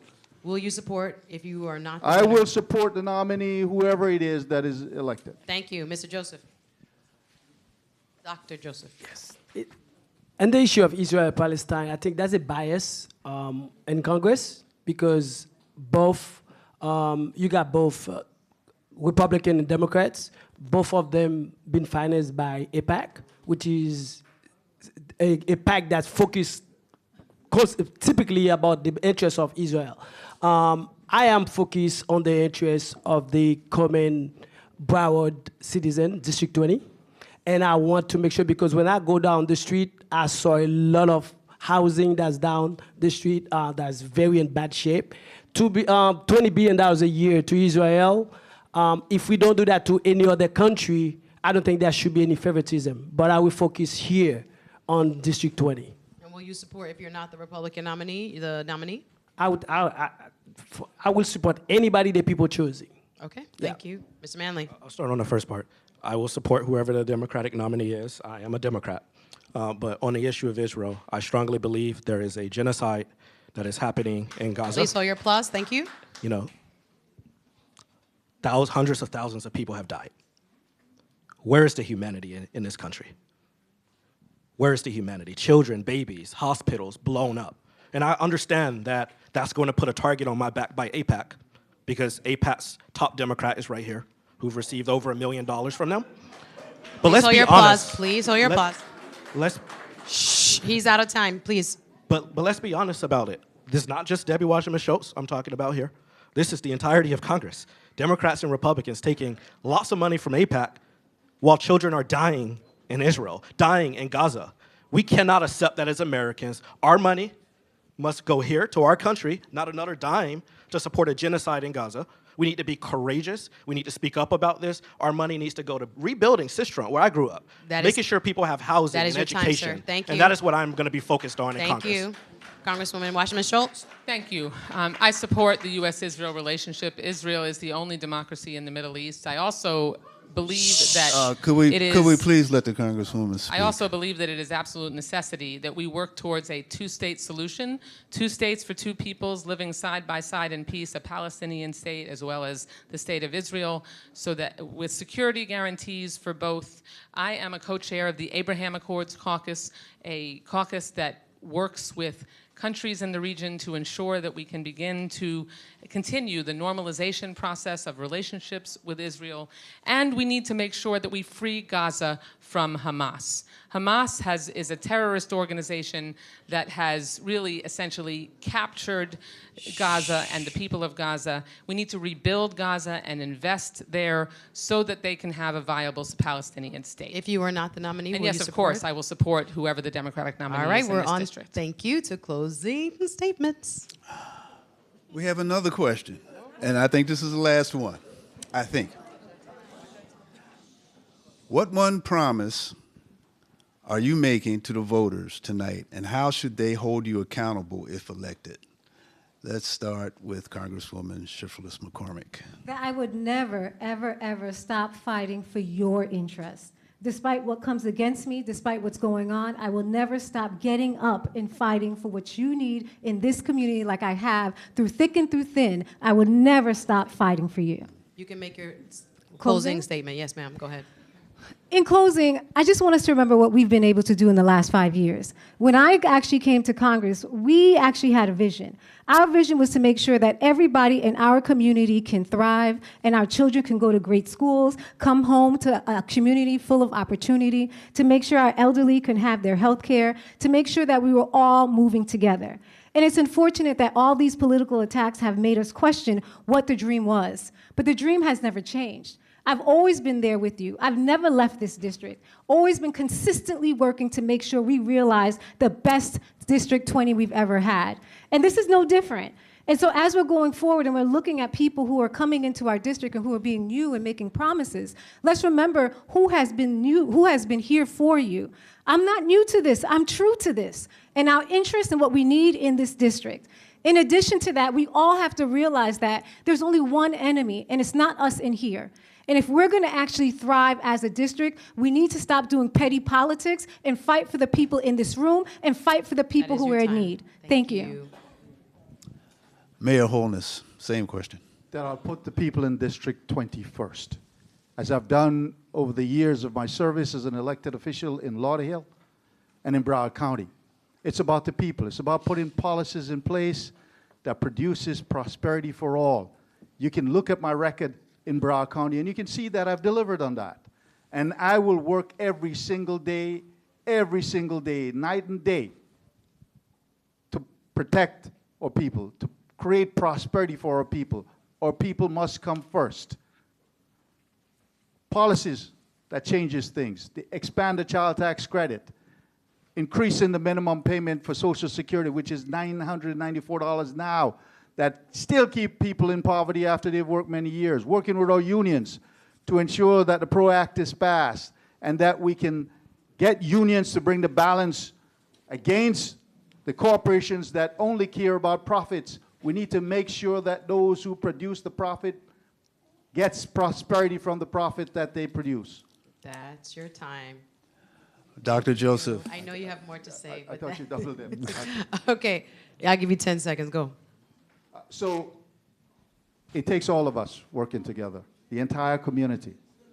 We can't separate ourselves as Americans as to who's white, who's black, who's immigrant. But lived experience is critical also. When you drive down the street, if you're black, you're likely to be stopped for not wearing a seatbelt twice as likely. That's ACLU. That's your time. Thank Dr. you. Joseph, same question, or questions. I want to say thank you to all of you that come here today. I want to bring back government to the people, not the people seeking the public office elected. Today, if you want to talk to a congressman, you have to jump hoop to 5-6 people, and they have to give you 5-6 minutes, and then they're always in the wash. I want to be back, bring government back to the people. The best promise I'm making to you, I want you to look at me in the eyes. Look at me. I know I'm short, but you can see it. Upon elected, which is I will be elected, I will open a community bank in Broward. Because if we can manage our wealth, we cannot be progressed. I want to make sure I bring money, you keep your dollar in the community. Because in Broward, 81 cents leave to every dollar a black people make. Because we don't own our banks. I want to start with that. I want us to own our own bank in Broward. I want to say thank you. Look me up. I don't come here to represent party. I'm here to represent the community. Don't play the game, the party games. Choose me. All right, thank you. Thank you. That is your time.